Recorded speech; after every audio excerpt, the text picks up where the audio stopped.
박상기 아직도 있잖아요. 네. 박상기 법무장관 일 열심히 하고 있죠. 아니 뭐 그분이 아까 그 뭐 몰랐으니까 그러니까 모르는 자체에 대해서 지금의 현상만 보고 어떻게든 잡아보자 해가지고 그런 큰 발언을 하셨다라고 할 수 있는데 그때 당시 만약에 그 발언을 그러니까 기다리면서 정부 측에서 그런 피해들을 기다리면서 내가 좀 더 알고 얘기해야지 그걸 기다리다가 위험이 더 커졌을 수도 있지 않았을까라는 생각도 해보는 거죠.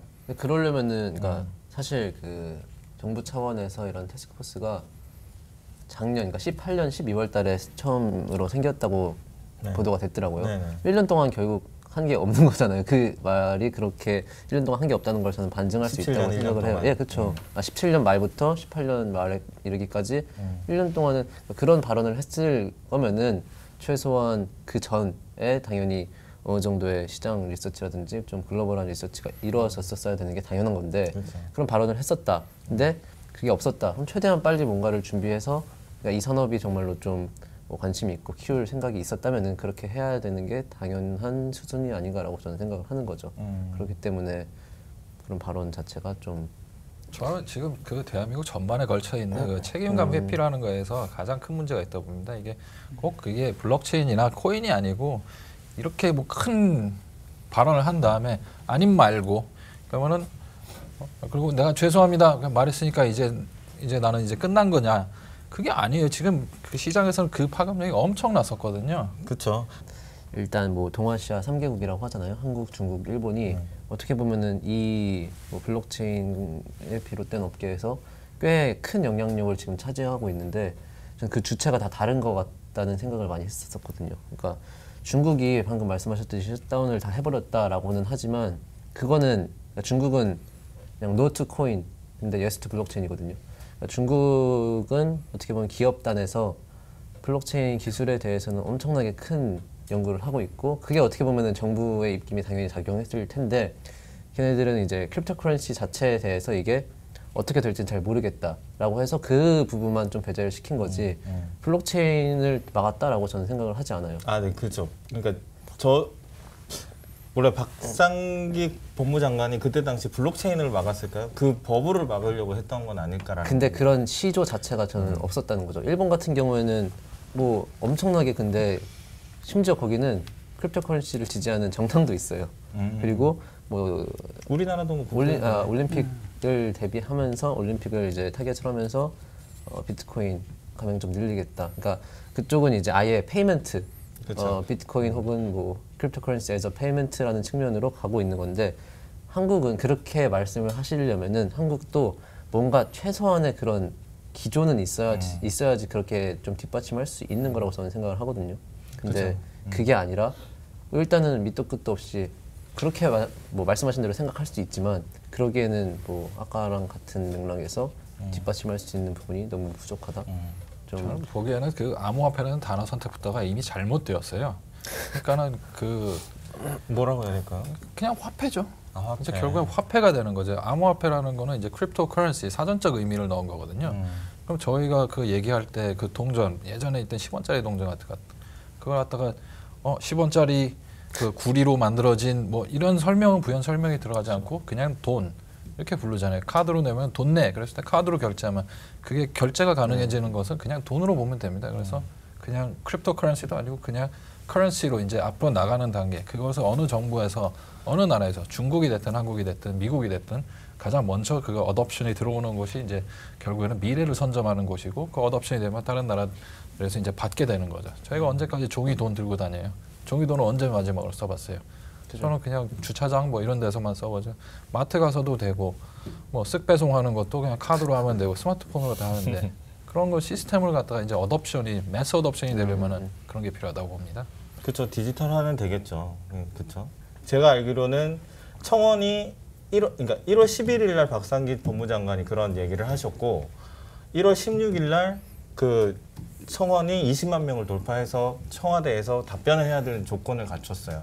그 며칠 뒤에 소통 그 대변인 있죠. 그 성함을 잘 모르겠는데 그분이 그거는 정부의 입장이 아니다라고 얘기를 하셨어요. 근데 그 며칠 또 뒤에 정동영 그 이제 경제 수장이죠. 네, 그분이 김동연. 김동연. 네. 김동연 그 부총리죠. 그죠? 부총리. 네. 경제부총리님께서 그러니까 안종을 알고 있어서 될 수 있으면 막으려고 한다라는 또 그 발언을 했었어요. 그래서 2번 치고 나니까 이제 그때부터 이제 패닉이 들어오신 거죠. 우리 가지고 있는 네. 이 블록체인에 들어오셨던 분들은 나라에서 중국처럼 막는가 이런 생각도 들었을 거고. 네. 그 청와대 국민청원이라는 게 거기에 올린다고 다 해결이 되지 않거든요. 그쵸. 그러면 짧은 시간 내로 그러면 청와대에서 박상기 법무장관이 맞다. 이제 거래소는 폐쇄를 한다. 이렇게 답을 할 수가 없잖아요. 그렇게 하면은 업비트 어디 가고 빗썸 어디 가요? 그렇죠. 그 말 자체가 너무 셌죠. 그러니까 어떻게 하면 그러니까 우리 공산국가가 아닌 이상 그렇죠. 업체 하나를 그렇게 뭐 죽일 수는 없죠. 옛날 그 80년대 국제상사? 네, 국제상사 그 전 대통령이 그 없앴듯이 그렇게 없앨 수는 없잖아요. 그죠? 없는 건데 그래도 이제 그런 발언들이 너무 좀 성급했다라는 의미는 뭐 받아들일 수 있고 그 이후에 저는 거기까지는 이제 그렇게 좋게 변론을 하고 그 이후에 이제 스탠스를 잡아야 된다고 생각이 들어요. 나라에서 블록체인이나 암호화폐나 그렇죠. 이거에 대한 스탠스를 잡아야 되는데 너무 길게 끌고 계신 거예요. 또 작년 12월 달에 그 아이쇼 전수조사 다 하셨잖아요. 그죠? 네. 전수조사 다 하시고 1월 달에 뭐 대충의 어떤 안이 나올 것 같은데 벌써 1월 달도 이제 다 지났습니다. 이게 왜 이렇게 늦을까요? 이게 그렇게 힘든 걸까요? 그러니까 아까 제가 얘기했다시피 주간 부서가 없잖아요. 주간 부서를 안 정해줘서? 안 정해줘서 그런 거죠. 청와대에서 주간 부서 너 뭐 중소벤처 과기부도 이렇게 딱 주간 부서 해가지고 안을 짜봐 이렇게 해야 되는데 뭐 하는 게 없잖아요. 국무조정실에 하는 거예요. 사실 공무원들은 자기 자리를 지키고 있는 게 가장 편한 사람들이잖아요. 혁신적인 거를 그냥 과연 그들이 바라고 있는 것일지 저는 그게 의문이에요. 그러니까 뭔가 새로운 거 한다 그러면은 할 일이 많아지죠. 할 일이 많아지고. 네, 할 일이 많아지니까 귀찮은데. 그럼 아직까지 이게 금융법으로 금융의 어떤 그죠. 법으로 다뤄야 되는지, 시큐리티인지, 유틸리티 코인이다 그러면 이건 어느 법을 다뤄야 되는지 지금 아직 그것도 어느 나라에서도 지금 정해진 바가 없어요. 그 4차 산업혁명연구원이 장관급인가요? 차관급인가요? 차관급으로 알고 있습니다. 약하네. 네, 약합니다. 장관급으로 딱 격상시키고 너가 해봐. 거기에 경제부총리만 앉아 계시면 되죠. 네, 막 거기 너가 해봐, 막 이런 식으로 하면 금방 뭐 되지. 표 대표도 있고 뭐 아니 있잖아요. 네. 뭐 좀 아니 딱 놓을 아니 뭐 좋든 안 좋든 간에 그렇죠. 뭐 이 가이드라인만 놓으면 그래도 뭐 좀 되잖아요. 그러니까 일단 정의가 안 내려져 있어요. 아까 그 암호화폐 이거 이름 잘못 정해졌다라고 얘기를 하셨잖아요. 네. 근데 이 지금 저희가 거래소에서 통용되는 그것들이 지금 그것들이에요, 진짜로. 우리나라에서는. 그것들이지. 네. 뭐 없어 정의 내린 게 사전적 그러니까 의미를 부여해주지 않았어요. 앞으로는 일단 지불 수단이 되는 것이 이제 가장 큰 방향으로 그쪽으로 갈 수밖에 없거든요. 비트코인으로 뭘 사냐? 아직까지는 코인으로 살 수 있는 거 다른 코인밖에 없어요. 그렇죠. 이게 대중화가 되려면은 일단은 결제 수단이 되고 그 분산 원장이 작동하는 원리를 보면은 그 다른 거를 결제를 할 수 있으니까 일단 암호화폐라는 이름부터 버려야 돼요. 그냥 돈이면 그냥 돈. 그리고 뭐 동전이 뭐 그런 분류가 있다. 그것도 다 돈이에요. 암호화폐는 이제 어떻게 이게 원리를 설명하는 거니까 좀 그러면 대중화될 수가 없어요. 암호화폐는 무슨 스파이 영화 생각나고 그러는데 그냥 화폐. 제 생각에는 그렇게 하면 돼요. 네, 맞는 말씀인데 제 생각에는 정부의 기대가 없잖아요. 지금까지 1년 동안 뭐 아무 없죠. 없으니까 우리 생태계에서 그냥 시장 원리로 그냥 사용하면 되는 거예요. 그냥 사용이 많아지면 그냥 휩쓸려 쓰게 되는 거라고 생각하거든요. 얼마 전에 제가 듣는 얘기 중에 좀 괜찮았던 얘기는 규제 방법이 이런 식이면 좋겠다라면서 저한테 얘기했던 게 어떤 거냐면 누군가 이렇게 뭔가 키우려면 그걸 한번 이제 총체적으로 한번 보고 나쁜 것만 요거 한 2-3가지 빼가지고 자 요거 빼고 다 해. 네, 라고 규제하는 게 좋은 거라고 하더라고요. 그렇지. 네. 그걸 딱 정해줬으니까. 그렇죠. 근데 우리나라는 약간 이상한 게 요것만 해. 그렇죠.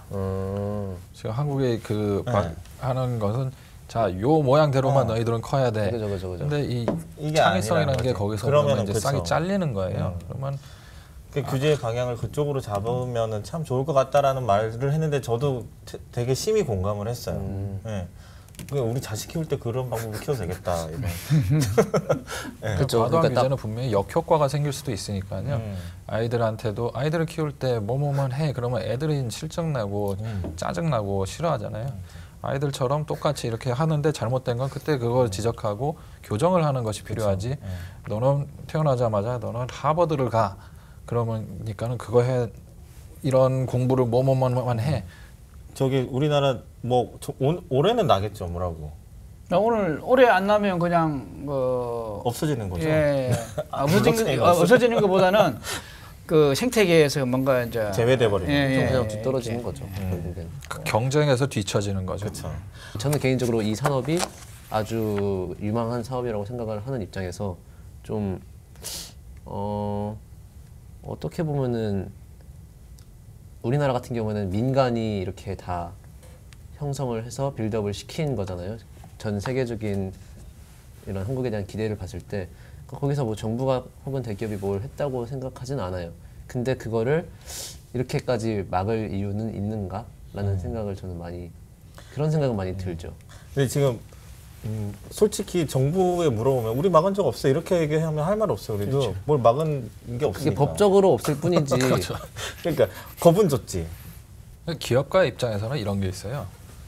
내가 농사를 지으려고 이제 땅을 쓰는데 자꾸 정부가 와서 농사를 지으려면 땅을 이렇게 해야 되고 뭐 농작물을 어떻게 관리를 하고 뭘 하면 안 되고 뭘 하면 안 되고 너무 과도해지면은 그러면 그 사업가 입장에서는 그래 그럼 나는 딴 데 가서 농사 지으면 된다. 지금 블록체인에서는 다른 나라로 이동하기가 굉장히 쉬워요. 이게 그렇죠. 제조업이 아니고 그렇죠. 이게 뭐 물류가 이제 뭐 상당히 쌓여 있는 것도 아니다 보니까 일단 사람이 있고 컴퓨터 있고 와이파이만 되면은 이게 사업을 할 수 있어요. 그러면 어디 경치 좋은 데 가서도 사업해요. 실제로 발리에서도 맞아요. 거기다가 그냥 센터를 지어놓고 거기 와서 일해라. 우리가 해봐래. 거기다가 그러면은 날씨 훨씬 좋고 한국보다 중국에서 먼지 오는 것도 없이 깔끔하게 가서 쉬기도 좋고 컴퓨터만 있으면 일하면 되니까 그런 움직임이 굉장히 있죠. 그래서 뭘 못하게 한다? 딴 데 가서 하면 되는 거예요, 그냥. 딴 데 하고 있잖아요. 딴 데 가서. 많이 갔죠. 뭐. 많이 갔어요 이미. 네. 네, 우리가 잘 아는 카카오도 딴 나라에 만들었잖아요. 그 싱가포르인가요? 법이. 현대도 서비스. 네. 뭐 대기업 다 갔어요. 대기업도 그렇고 뭐 중소기업도. 제가 아는 뭐 ICO 하는 업체들 중에 100%는 다 해외인 것 같은데. 100%. 그것도 뭐 마찬가지죠. 어떻게 보면 ICO 정년 17년 9월 달쯤에 국내에서 ICO를 전면 금지한다고 했었으니까. 근데 뭐 괜히 그런 상황에서 국내 뭐 브랜치가 있는 거를 떠나서 본사를 여기다 두는 거는 좀 무의미하다 보니까 돈 들여서 해외 나가서 결국 그런 데서 이제 컨설팅 비를 사용하는 거고 거기서 또 다른 사무실을 차리고 뭐 직원 같은 걸 채용한다고 했을 때 결국 다 그러니까 뭐가 진짜 외화 유출인지는 좀 그러니까 그거를 반대로 해야 되거든요. 한국이 지금 그죠, 법인세를 계속 올리고 인건비가 지금 2년 동안 30%가 올랐어요. 그러면 사업하기 아주 안 좋은 환경이에요. 반면에 그걸 떨어뜨려 놓고 사업하기 좋은 환경을 하잖아요. 그럼 외국인들을 한국은 전 세계에 딱 한 곳 있어요. 외국 전 세계 국가가 한 200개 있는데 그 사람들한테 끌어올 생각을 하면 되거든요. 그렇게 해서 세수를 그렇게 늘리면 되고 고용이 정부가 고용을 맡는 게 아니라 기업들이 맡는 건데 그럼 기업 유치를 하면 되거든요. 그런 쪽으로 좀 방향을 좀 노선을 바꿔야 되지 않나 이런 사업하기 생각 듭니다. 일단 마지막으로 어떤 규제는 나와야 된다고 생각합니다. 저는 일단은 나라에서 여기에 대한 가장 시급한 것은 저 유사수신 관련된 것에 엮이는 사람들이 굉장히 많이 있어요. 그런 사람들은 다단계. 그러면 그렇게 되면 이제 KYC 고객 알기 제도나 그 돈 세탁이 그러면 많이 걸리거든요. 그런 거에 대한 거는 지금 확실하게 짚고 넘어갈 필요는 있고요. 그분이 그때 이제 좀 뭐 잘못된 것이 있으면 그때 고치는 것은 그런 방향으로 이제 좀 노선을 바꿔야 된다고 생각합니다. 일단 급한 불은 그쪽 그 유사수신. 그렇지. 유사수신이 가장 커요 지금. 저는 거래소 쪽을 뭐 그것도 중요한데 네. 거래소가 너무 많잖아요. 그러니까 저도 거래소 너무 많아가지고 뭐 아이디 패스워드가 뭐가 뭔지 모르잖아요. 저 그래 진짜. 아니면 에어드랍 준다 해가지고 가입은 했는데 그러니까. 그거 규제에서 거래소를 일단 이제 거기서 많이 이루어지기 때문에 그걸 뭐 일본처럼 그래서 자격 요건을 확실하게 이제 디파인해서 뭐 일본이 조건이 어느 정도죠? 이건 엄청 빡세. 엄청 빡세죠. 뭐 자본금이라든지 30억, 최소한 30억. 30억? 네, 최소한. 저는 미국은 더 많다고 들었거든요. 더 많죠. 거기는. 거기는 제가 듣기로는 1,000만 불, 아니 그러니까 3,000만 불인가 2,000만 불 받고 시작해야 된다고 들었거든요. 그러니까 얼마 안 되네요. 그러니까 아니 이제 그러니까 그래도 200억이니까 기술력이 없는 애들은 아예 그냥 못하게 해야 돼요. 그렇죠. 뭐 이제 기본 개발자. 해킹돼 가지고 이게 그것도 또 해줘야 돼. 해킹돼서 변상 우리가 이제 뭐 보호법 있잖아요. 네. 예금자 보호법 네. 뭐 5천만 원 하듯이 네. 그것도 투자자 있어야 보호법. 되고 네. 그래야지 이제 안전하게 투자도 하고 이제 이렇게 할 수 있는데 그거를 빨리 잡아야 될 것 같아요. 그렇죠. 거래소. 네.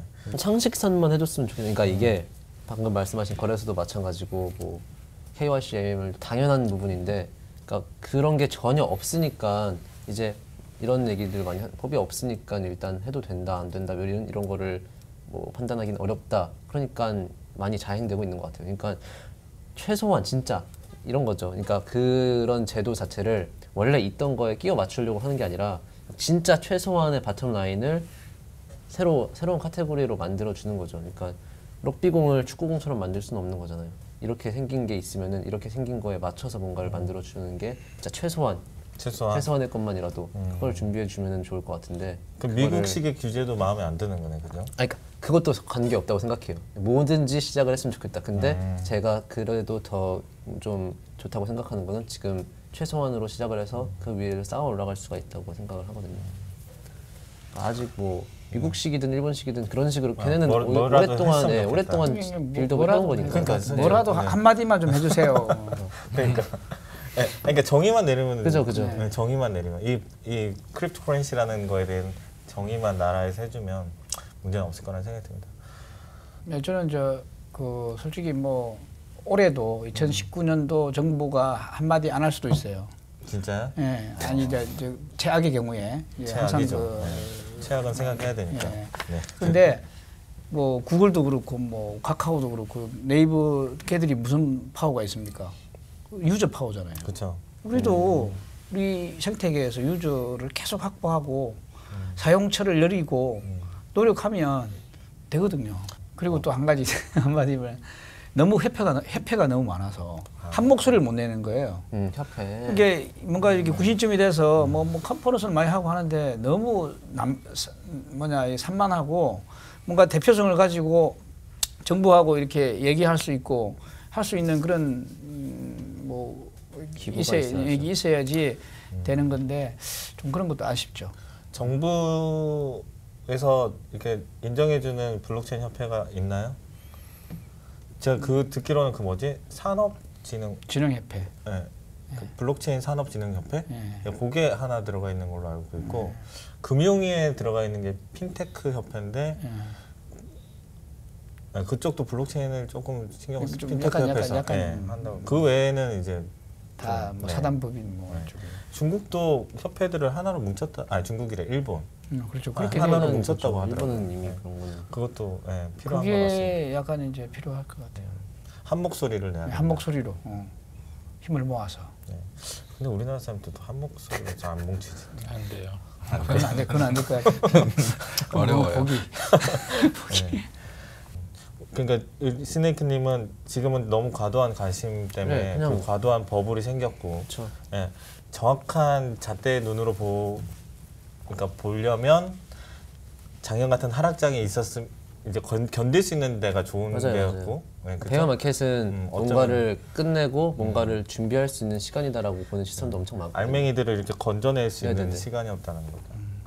그러니까 또 워런 버핏의 또 말이 또 생각이 나는데 이런 말이 있더라고요. 썰물일 때 그 사람이 옷을 벗었는지 수영복을 입었는지 안 입었는지 알 수 있다.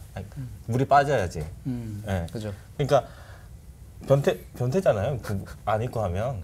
그러니까 나쁜 기업은 물이 빠져보면 안 나는 거예요. 말이 좀 힘들겠죠. 그러니까 물이 차 있을 때는 안에 뭐가 입고 있는지 모르니까 물이 빠져야지 얘네들이 제대로 된. 뭐 2018년은 뭐 그런 해인 것 같아요. 그죠? 네. 옥스가리기 우리 요즘 많이 쓰고 있는 옥스가리. 네, 오늘 와주셔서 너무 감사합니다. 두 분. 네. 다음에도 오셔서 좋은 말씀 좀 부탁드릴게요. 시청률이 많이 올라가야 되는데 죄송합니다. 괜찮습니다. 이게 블록체인 쪽은 저희도 많이 알려야 되는 게 좀 보편적인 정보들을 알려서 좋은 쪽으로. 근데 지금은 이슈화가 이게 돈 벌고 이거에 너무 이슈화가 돼서 그걸 어떻게 변화시킬지 그것도 상당히 저희는 고민 중이긴 합니다. 이런 얘기 잘 안 봐요. 네, 솔직히. 네.